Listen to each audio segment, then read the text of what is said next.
Greetings, greetings, greetings. Let me create this while I have the chance and the opportunity because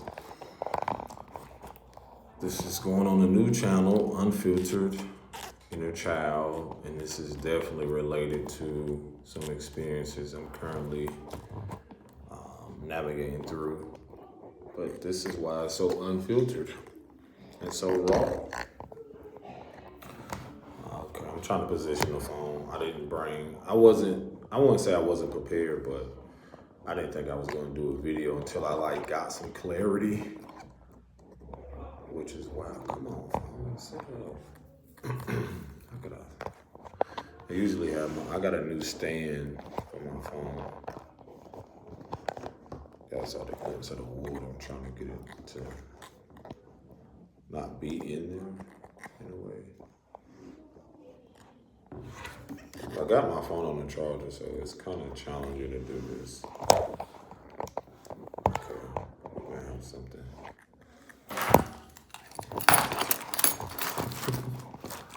Tell them when you create something, man, you gotta find every way.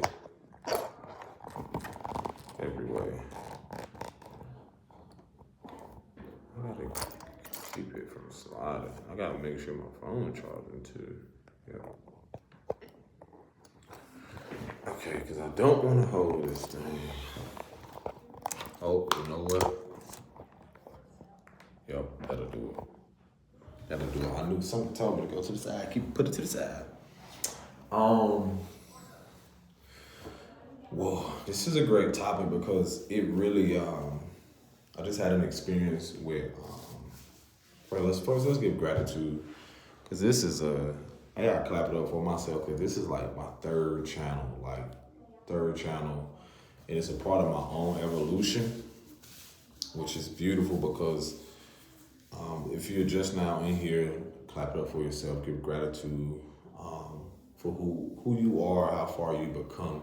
Because here we talk about the inner child is unfiltered. If you're unfamiliar with the inner child, look at my description in my bio where I go into detail simply talking about how the importance of the inner child, which is a part of your essence at the core of who you are, the things that bring you joy, but there is no limitations, like things connected to childhood traumas, childhood experiences, all things related to the inner child are the very things that we still and is still within us, a part of into adulthood, no matter your age. I don't care if you're 120. The little boy and girl is still alive within you. It's still there. It still is a part of who you are and who you're becoming until you leave. That's what it is. And we keeping the inner child alive. This is an evolution of my first two channels where I still upload the first channel so much to where I have a lot of videos and contents where a lot of that is a part of a lot of growth and evolution from almost like my first channel starting 5 years ago. My second channel now is coming up on a year, which is so wow.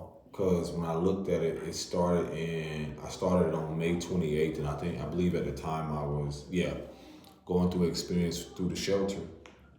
In the shelter where I saw my son take his first steps. It was definitely a challenging experience. So if you go over there on that channel, I talk about those things. But it just bring more awareness because when I went to see, when I saw actually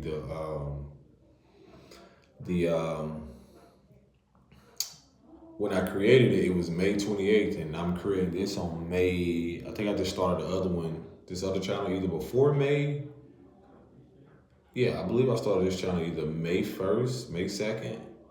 Either way, it's so significant how a lot of it just connects. So again, right now I'm creating this. If you don't follow astrology, it's like in the full moon energy. So a lot of things are coming up around transformation. A lot of things are purging because it references like Scorpio is like the water sign and secrets and a lot of things purging, a lot of things coming up to be cleared and so forth. So that can deal with endings and beginnings and clarity.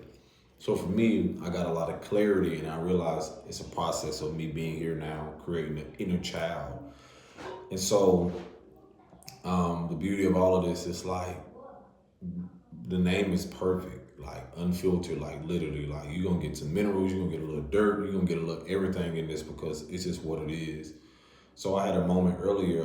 I was with my kids, and uh, it's wild to go through experiences, and then I have to talk about again the raw and unfiltered aspect of what I experienced through my childhood. And this is a part of me nurturing who I am. Like me being open and sharing is a part of me realizing it's a part of me embodying who I am and accepting more of who I am so that inner child can express itself into this adult body or whatever.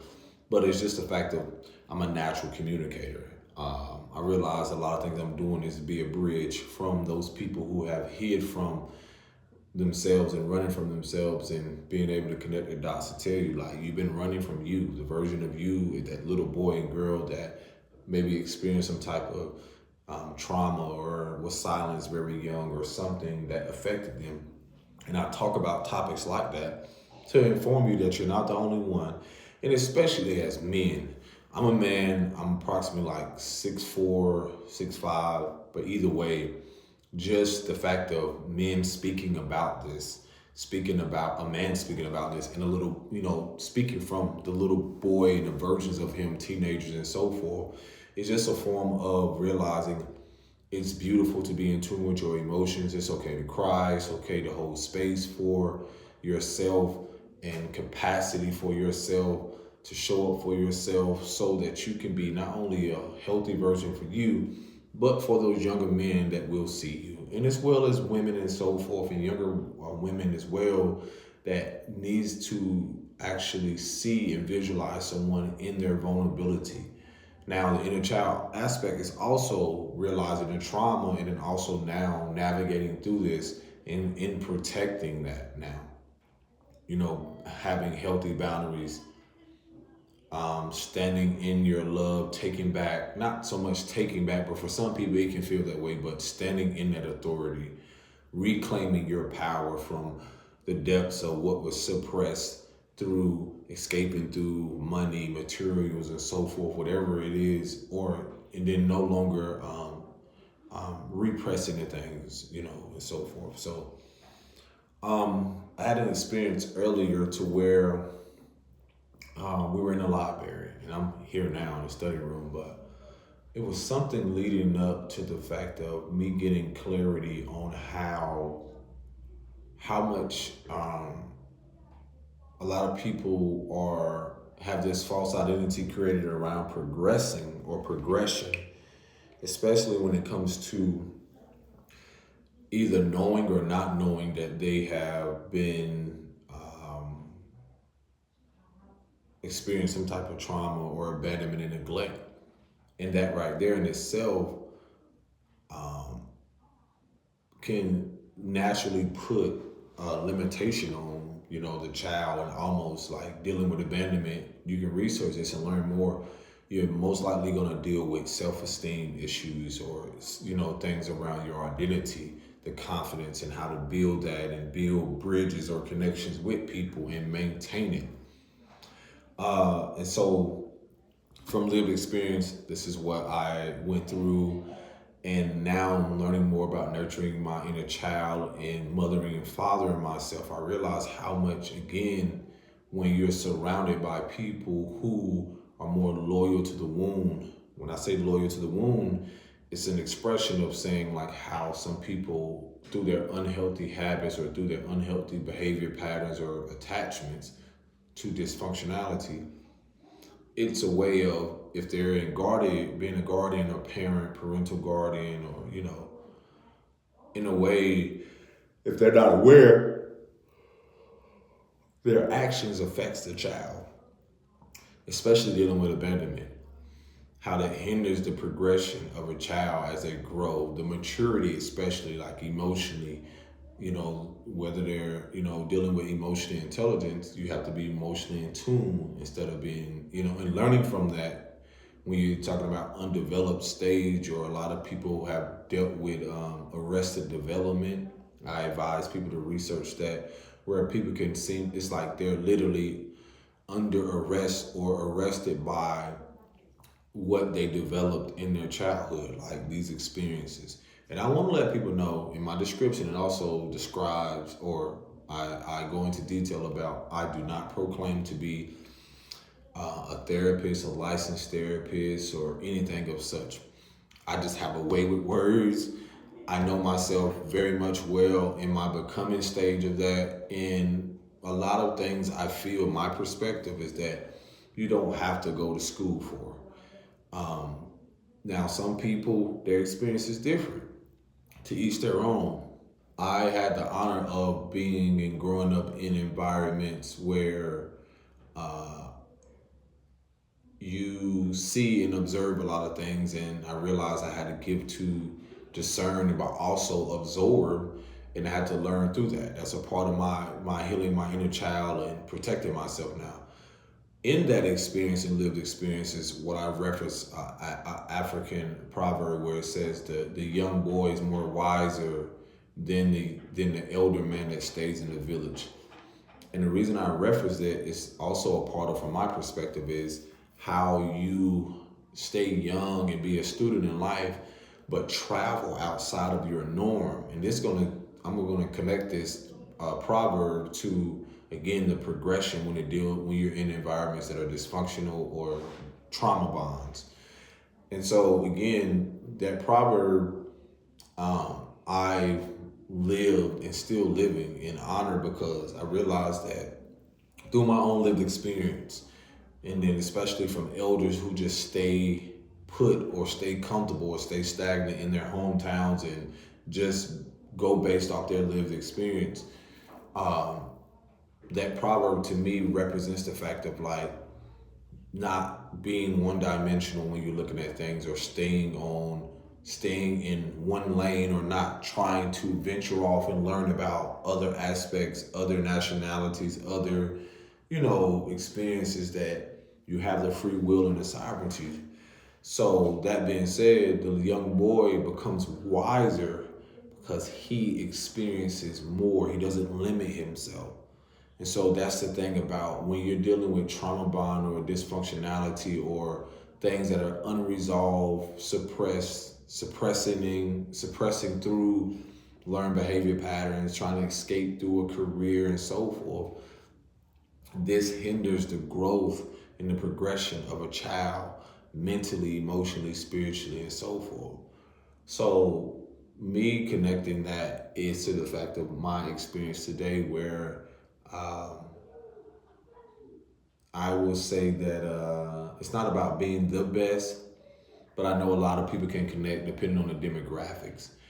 And dealing with a mother who had her own internal conflict and battle with, drug abuse and so forth, I realized very young how much I was abandoned. And due to the fact that my grandmother had to step in because my father also departed very young, a lot of this left up in the air. And I'm gonna just be so fucking blunt and honest when I say this. When I say a lot of things, and I'm grateful that schooling and people that were there was a part of it, I still have a challenge with reading, like pronunciation and all that shit.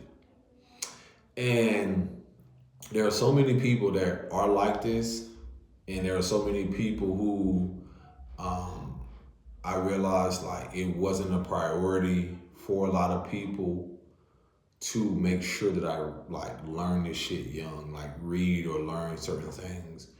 And there are so many people out here. I like when I say there are so many people out here, and I'm saying this so y'all realize like you don't have to feel shame and guilt, because I'm a much better reader because I do a lot of research, but more so like I realized through the abandonment issues, there was an insecurity around the confidence in reading, the confidence in spelling. I won spelling bees, but the reading aspect was different. Like my memory, impeccable. But it's more so like struggling with words, and then being a laughing stock. A lot of people I knew were a laughing stock. That was a big theme recognizing and separating the people growing up in school, even into high school. People would get laughed at and so forth. They would be great at sports, they'd be great at other things, but the reading thing was big. It was very big because I had no one very young telling me the importance of focus. So this is where you get labeled ADHD. And then, they throw the medicines, all this stuff to people not realizing it's much more bigger than that. It's layers to that. No one is really sitting down. No one's really attentive to this child because we have dealt with people who, again, struggle with their own internal battles, their own internal conflicts. And so no one really is consistently or persistent. And then the teachers we know can only do so much. A person, one or two people can only do so much when it comes to the fact of them trying to save or live in that savior complex for their child because they don't want them to end up in a jail or end up somewhere else. When it's on a deeper level, I dive into, because the inner child also I express to people is a more intergenerational thing. It's a spiritual thing. It's when you're breaking generational patterns and curses. One thing I've had to learn along this journey, the divine source, whatever you subscribe to, God or whatever, one thing about me, I am forced into learning more about myself, but also things that it stopped with my family or stopped with people in my family. Like, you have to learn more when you're breaking a pattern, when you're breaking a cycle. Oh, you're going to learn about reading, or you're going to learn about this, or you're going to learn about financial literacy. All these different things where I realized, like, you have to learn how to read or learn something. And so today when I was with my kids in there, and I never really, I think I said it on the video, one of my channels, where I was just saying like the struggles I've had with reading and the trauma bond or the dysfunctionality of a family. The thing that plagues them is the part of people so consistent with being dysfunctional, but so inconsistent with being stable and structured when it comes to their well-being. So when a lot of things didn't really come to my attention until like I asked myself, I'm like, wow, I have the opportunity to actually show my daughter and son like the parts or experiences with them, to have experiences with them that I did not have. And that's the beauty of having the courage to step up to be a generational curse breaker, or break the chains and so forth, because it's going to ask of a different identity. You're going to have to let go of, people in my family call me TJ. I had to let go of TJ to show up for Terrence and TJ that they knew, the different versions, whether little child, a teenager, and so forth. That was, when you're dealing with abandonment wounds, you're left to, what is that saying called? It's like, you're basically like, you're left to be devoured, or you're thrown to the wolves. And now I'm realizing now I'm like leading the pack more so. And you're forced really into leadership, because for a lot of you, I will tell you this, if you had to grow up, you like raise yourself, that is a clear indication and a sign from something higher that you carry authority with you. It may sound wild, but a lot of y'all need to hear that. It's like you're naturally a leader. When you're forced to be what you call alone, that means there's something with you that is beyond what other people who stay complacent or comfortable with the idea of being around people all the time. And for some people, their perception on that is those are the more weaker people, because this is why, again, when it comes to people pleasing or depending on certain people's upbringing, their confidence they struggle with, because they have to look for that and seek the approval of others rather than learning about themselves. This is why a lot of you can be isolated. This is why a lot of you can learn more about you and have this protectiveness or guard more so for yourself to protect you and so forth. And then you have more of a greater responsibility in your approach especially if you have a responsibility to those connected to you. There's going to be more asked of you. To whom is given, much is required. So going back to again, like how you have to learn how to pivot and counter what you've experienced. Um, Somehow I was telling my daughter, like, we were trying to think, we were playing with toys and my son was there in mine. And somehow we got into, I was asking her, oh yeah, she had a necklace, but the necklace has a letter P on it. And I'm telling her, like, pronouncing the word, like, what does the P stand for? She said peace. I was like, okay. And that just got me into the mind frame of like, okay, let's find a book here with letters that start with the letter P. And I'm asking her, because you got to learn pronunciation. And as I'm sitting here in this, I realized no one ever, other than the teachers that I had, and being that I was getting kicked out of school, because again, from the dysfunctional family environment and so forth, I didn't know how to manage my emotions growing up. There's a lot of kids that deal with that. So they're impulsive, they're reactive, and they actually do it for affection. So that's a whole nother thing where a lot of people don't recognize, like, for me as a child, my acting out when I was very young was to even be nurtured by a teacher or a woman who spoke nicely. That was a form of healthy affection rather than the dysfunctionality that I dealt with at home. So I would love for the teacher to come up and embrace me, to tell me to calm down.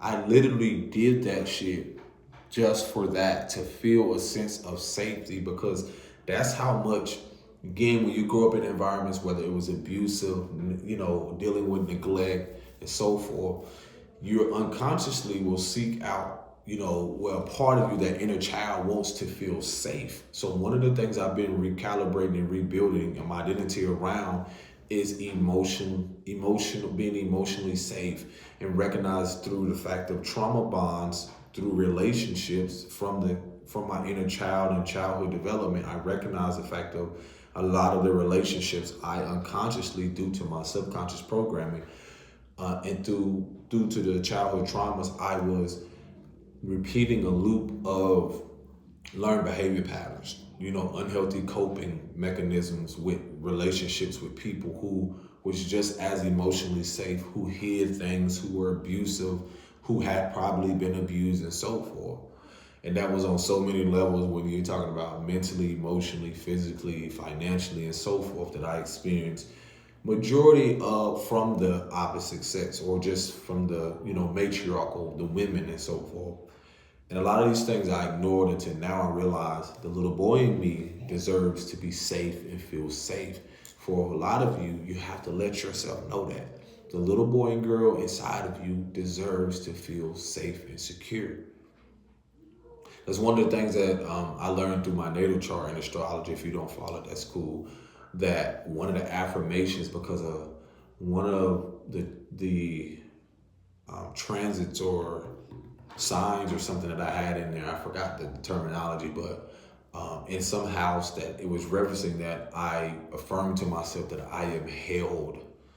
Like, I am held. And for me, when I first said it, I cried tremendously, because I realized I'd never been held from my mother in a healthy way, or my father, because when he departed, and then reconnecting later on in my years, it was more so like resentment there, and built up things, because at that moment he had already had a family and kids that were, one that was around the same age, and basically a whole family. So a lot of that, I still, now realizing, navigating what I call a father wound, recognize the fact of I was never embraced there too, because growing up in environments dealing with abuse and so forth, these are people such as myself that had to learn what it is internally to heal your inner world, that inner child in the world that you built, realizing that it was built on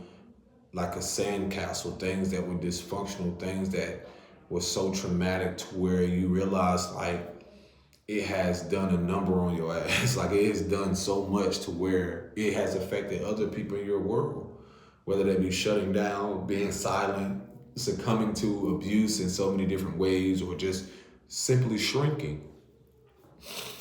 So for me, that affirmation, going back to that, is I'm held in knowing that I'm safe and secure and I'm stable emotionally. Like I've had to go through a lot of things to come back to that safe place within myself, because through that instability or unstableness emotionally, I was unsafe for other people. And that wasn't my fault. It was because of the, not pointing the finger at the people, but more so the accountability that I had to receive or take for myself. And then also realize the inability for those people to take accountability for their role. There comes a point in your life where self-awareness teaches you your role. You know, the victim has to turn into the victimhood has to turn into the victor. Like you have to, that's the only way you counter, is when you overcome something, is seeing your role and then also realizing where you have to draw the boundary. So again, one of the biggest things that I've been recovering, or part of this recovery process, is learning how to be more emotionally stable, and how much that has stabilized me on so many different levels. That comes with the mental body or the mentality that you were in, whether it's survival and so forth. So that goes back to the fact of whether you want to call it, you know how something disabled, so a learning disability, yeah, something disabled. You're not able to do it, but you are. And that's one thing I realized, like, again, growing up, not having no one read with me. My grandmother had multiple, she cared for not only very young, my mom's kids, but my aunt kids. So I learned later on in life that she wasn't the best, or the avid, avid reader. She didn't really know how to spell words. And this is not an attack on people. It's more so you realizing like how much people were like forced into responsibility young till they never had time for themselves. When you don't have a balance, how are you going to learn not only about you? In learning about you, you learn how to navigate the real world. Your internal world is one thing, but when your internal world is corrupted, is unbalanced, you will try to escape in that very energy, in that unhealthy way, to try to make make a way, especially if it's wounded. You try to survive through that, through something. So I realized that was a part of like the reading aspect. So finishing up the story, like with my daughter, like I'm telling her like, what does this word start with? And I began to I said, let's look for, would you like to learn like words that start with the letter P? And, during that process, we was looking for something. Then I had to ask one of the workers. And then later on, we found something. And I was like, you know what? All of this is bringing up the fact of, for me, again, it wasn't just the fact of not having someone there. It was the abandonment wound that still comes up through life, that I still have to honor the emotions around it. I still have to accept that what people did not want to do or felt that it was a priority, I had to still navigate through it. I even still, like, I'm telling you, like, there's books I pick up, and it's like, it has a lot to do with self-esteem, because when you are in spaces or with people, let's say, who do have a higher education or have learned or succumbed to or have a degree or whatever it is, it can feel intimidating. Like, I'm not going to hold you.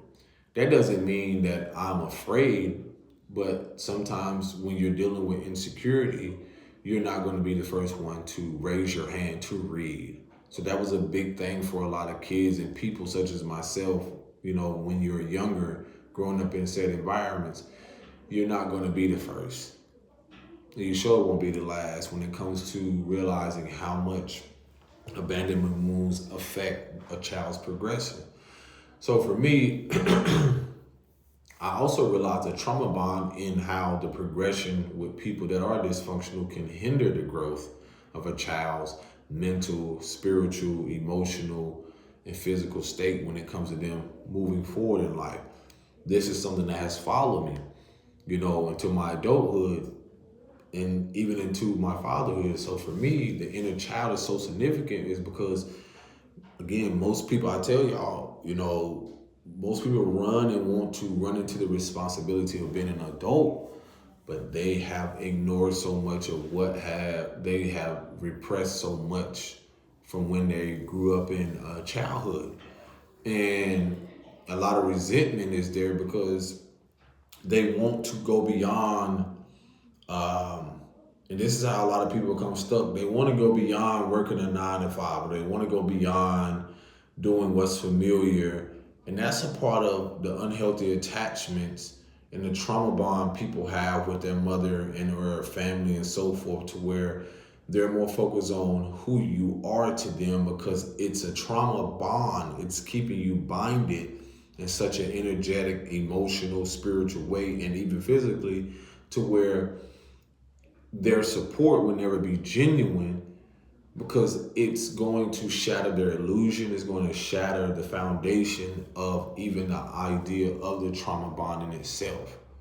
So a lot of you, depending on, and I learned this even through when I was young, where there was no genuine support throughout what I do now, like when it comes to my artistry, my writings and so forth, a lot of things that you have to, through consistency and persistence, where even when you distance yourself years later, you start to realize, like, wow, this person was very unhealthy for me. This person was a problem. This individual, family, mother, so these people are so accustomed to dysfunctionality, so accustomed to being unstable. And it's just an energy, like whether they're violent, escaping through drugs, it's an energy playing out to where you realize they're abandoning their inner child, or them as a child was abandoned, which leads to a learned behavior pattern of them self-abandoning themselves, overextending, overindulging, because that's all they see or they learn.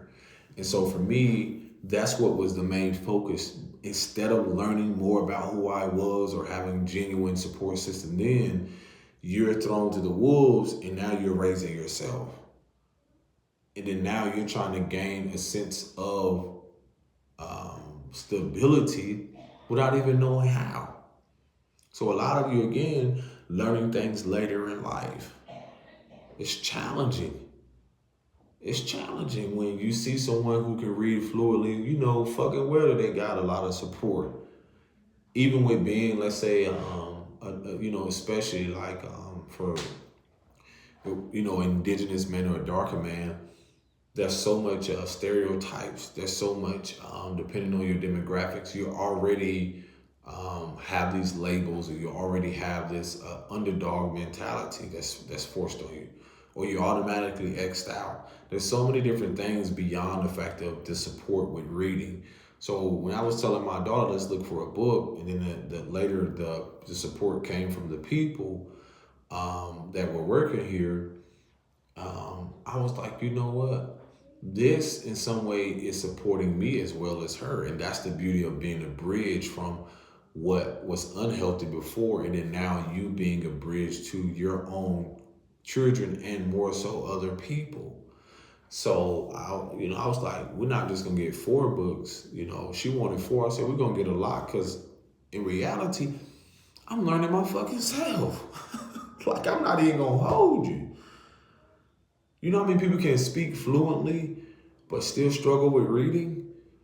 Like, I speak this real, raw, unfiltered shit because it's to connect with people who, like I said, you know how many people that, it made me think about somebody, but I don't know how much of it's true. But they talked about a boxer who had a lot of money, millions, but could not read. Now, the reason why I say I'm not going to say what's true, well, the reason why I'm going to say it could be true or not, because I know a lot of people like that. I know a lot of people like that, to where, in the sense of like how they had to live through survival or come up with come up in a way through maybe drug related or other stuff that are like, in a scam or some type of way to where they came up, but in reality, like when it comes to emotional intelligence or when it comes to really stabilizing themselves, there's a disconnection there. So a lot of it really is based in survival or, core values that don't really reflect longevity or something sustainable. So, it really brought up something for me when I was getting those books for her because it's a great feeling. And it's more so like the beauty and like I'm able to support, even sometimes you don't know how to do something, a support system, especially a genuine support system that a lot of us, even me at 36, is seeing the importance in. Not just emotionally, you're talking about mentally, spiritually, your well being overall is connected to even things, how you perform, or not, I don't like to say the word perform, but how you pretty much act out things or show up in the world, and so forth. And all of that stuff too is connected to your finances, your well being. You can go out here and gain as much, but there's going to come a point in time where you're going to burn out or, you're going to overdo some things when you're not ready for a shift or a transition when it comes to whether not having and so forth. But moving forward, the book thing for me was very big because, again, not having someone there is like, wow, because also it comes up for me the fact of this father thing, like being a father, but remembering to show up for my inner child. And to realize like how much I wasn't protected and how much people didn't prioritize it and how much I've had to stay away from those very people because they don't prioritize their well-being, which reflects the importance of the inner child. So it brings again awareness around also people's belief system. What do they value? I realize again people's priorities were fucked up and they didn't really care about the kids that they had and so forth. I don't hold on to it like I used to. Like I've had to navigate through that too because that's the abandonment wound. That's the neglect that you have to deal with.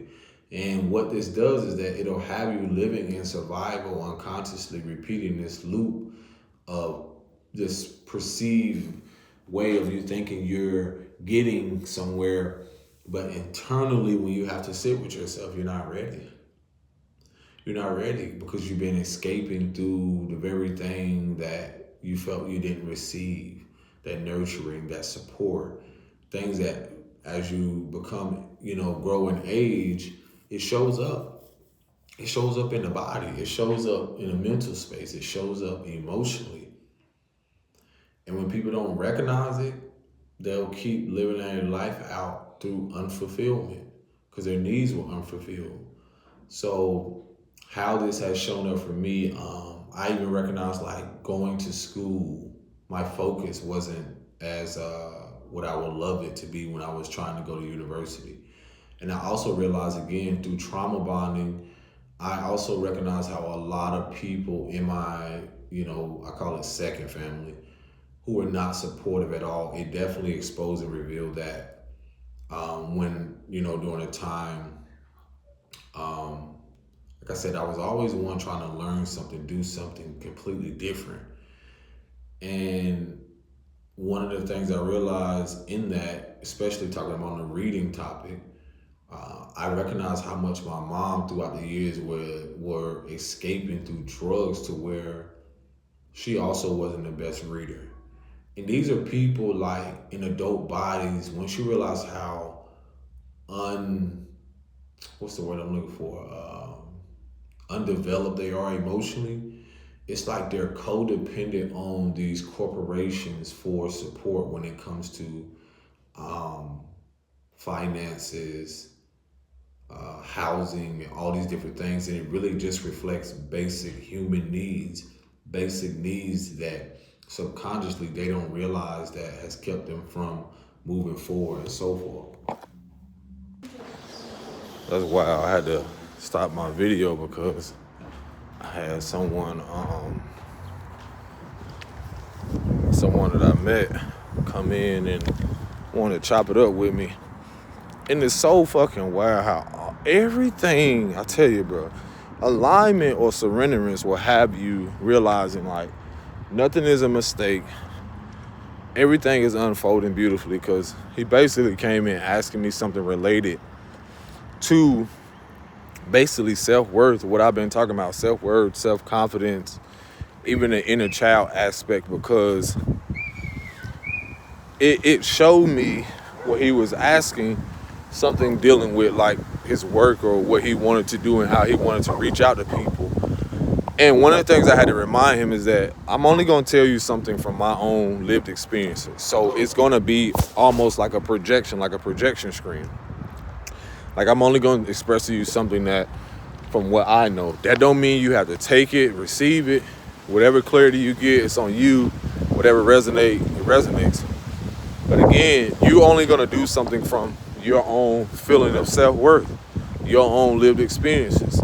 So whatever I say, because, he was just asking me some advice from a message that he was sending to someone pertaining to, his business. And I'm just informing him like, hey, bro, again, I'm going to give you, based off what you just told me, something that I realized like I've experienced something similar, how he was going about his business. But I also realized the growth within myself, that how I would approach things completely different, especially when it comes to business and the importance of it, because it does reflect your self-worth and self-value. So the reason I said that, again, was the fact of even the trauma bonding and growing up in environments where you were surrounded by people who didn't have a lot of confidence.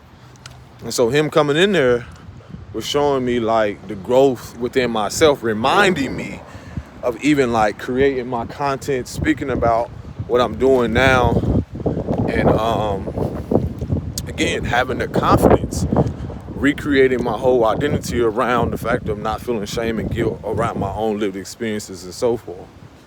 So that was a much needed talk, but I had to, we had to leave because the library was closing, of course. And again, it's just beautiful to really see how sometimes, like when you're in the process of doing something, the divine will remind you through something or someone of why you're doing what you're doing, and keep going. Because I had just told him, bro,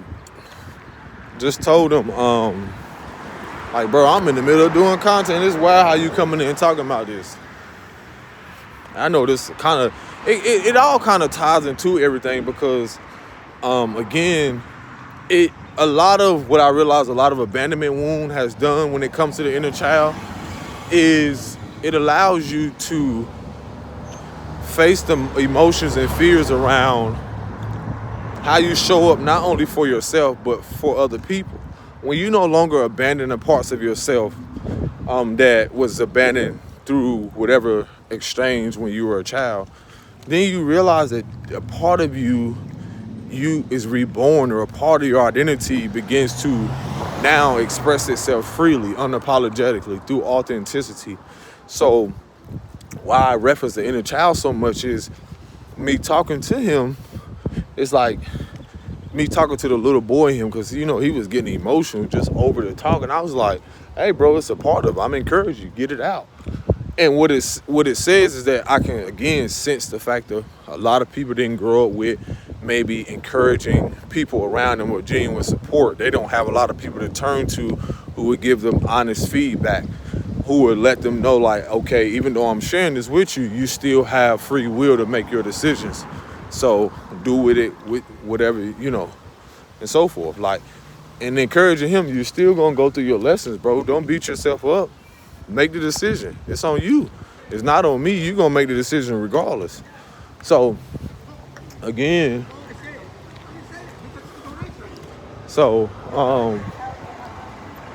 it's just a beautiful and growing moment, because a lot of what I talk about, again, I could let what I didn't receive young from my mother and father, which through survival mode, which does reflect your self-worth and how you perceive yourself and value into the world and into your relationships, into business.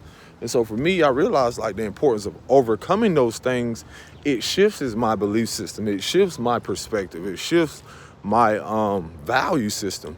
And then in that value system, when I no longer want to live in survival, because when he came in, he was referencing doing something for free. And I said, I'm going to tell you like this, bro. You open up the window to do a lot of different things when you say that you want to do something for free. When someone has asked you to, let them see your work. And, you determine your price, which reflects your value. So again, a lot of people that probably don't know, and I'm telling you personally, I dealt with that. The unsurety, and I could tell he wasn't secure, in asking for advice. That doesn't mean he isn't bright and brilliant. I can just tell that that's what I used to be in, where I didn't know how to stand firm, or I grew up in environments where, again, people who wasn't secure or abandoned themselves and abandoned their well-being, I realized that they didn't encourage me to stand firm in who I was, or basically I developed an identity around insecurities throughout my, childhood into teenage and so forth. So that's what happens with relationships. So you have people 30s, 40s, 50s, no matter what their age is, never really acknowledging the deep parts of them that they have abandoned. So again, they escape through, or try to escape through, lowballing or shrinking themselves. And I had to remind him, I was like, I've been there, bro. I know how it was to try to shrink myself. And the reason why the inner child aspect is so important when it comes to this is because when you didn't get nurturing and people encourage you, inspiring you to be limitless, to be boundless, to be abundant in all the things that you do, to love yourself, most likely what will end up happening is that you will develop some type of identity and or self-esteem issues around, those very things and the structures and your foundations. So it affects your relationships, and again, going back to even the reading aspect, that became a big thing. I was intimidated with women that were highly educated, and not even just educated. They were financially well off in certain different aspects, because a part of me was so accustomed to survival to where it was almost like a part of them was holding a mirror to me in a way to hold me accountable to become more educated, or become more enlightened, or become more basically better for myself. So you can see think about how someone who is confident that comes in, and a person that is insecure, whatever, the insecure person can either be shaken or thrown off, or, go back to almost like relapse into the old narrative of what they're used to. So for me, I realized like that's the beauty of overcoming said self-esteem issues. So I already knew in that moment, talking to him, what he was really overcoming. Because I told him I was there, bro, giving my art, certain stuff for free, because I didn't really know my worth. And the reading thing was just tip of the iceberg. When you, again, dealing with abandonment wounds, realizing that people didn't care about their well-being, so they didn't care about yours, you'll end up taking on this identity, absorbing this as a child. And through childhood development stages, you actually believe your interactions with people are supposed to be like that. So sometimes you will shrink yourself in relationships. You will play small. You will be easily preyed on. People can easily prey on your woundings and your childhood woundings and so forth. So again, the beauty of me expressing this and what has happened today is acknowledging the fact of, for one, your inner child, depending on your upbringing, it's just a gateway for you to be more authentic, unapologetic, and as I said before, unfiltered. Because that's the part of you that is joyous without turning it on and off. That's a part of you that is unapologetic. That's a part of you those who know, when you see a child that's young, depending on their environment, if they have become, around certain people, you can pay attention to the environments that they've been around. You can tell that they've been around people who are confident in themselves. You can tell, and it doesn't matter the mother and father, whether they're there or not. The child still absorbs whether things intergenerationally, they still develop behavior patterns from those people and whatever environments and whoever's surrounding them. It plays a major part. And the beauty of all of this is, again, you can't outrun what you live very young. You can't outrun it. You're going to develop an identity. I'm telling you, that's why the beauty, I love what I do. I've accepted more now the inner child, the little boy in me that loves to talk, that loves to communicate with people, that was very compassionate young, that was very empathetic, that loved to be of service. What I also had to learn from that is also the fact of the opposition of that, or what I realized I took on was to not know how to balance that. I didn't have structure in it, if that makes sense, because of the fact of the feminine archetype, the woundedness around it, the women and men and so forth, how that played out through the wounded masculinity. So now, being more structured and balanced, nurturing my inner child in a more holistic way, mothering and fathering myself not from a place of survival, my whole world is completely different now. And it's going to change. And it's going to continue to change and shift in a healthier way, in a more holistic way, in a more balanced and structured way. And it took a lot of patience, and it still does, because just because it's a little later doesn't mean that it is impossible. And that's the beauty of knowing how my life is flourishing and going to flourish, because one thing about when you ignore the inner child and what has happened is that what end up happening is that you don't realize how you believe you're stagnant and stuck, when a little boy and girl within you is just awaiting, again, for you to embrace more of the identity of who you are and who you were then, which is a part of who you're becoming as you grow in age and progress and so forth. I feel like that's all I want to cover. So, yeah. If you're new here, I appreciate you. Take care of yourself, nurture your inner child, show up for your inner child. And yeah, this is Unfiltered Inner Child. Y'all take care of yourself.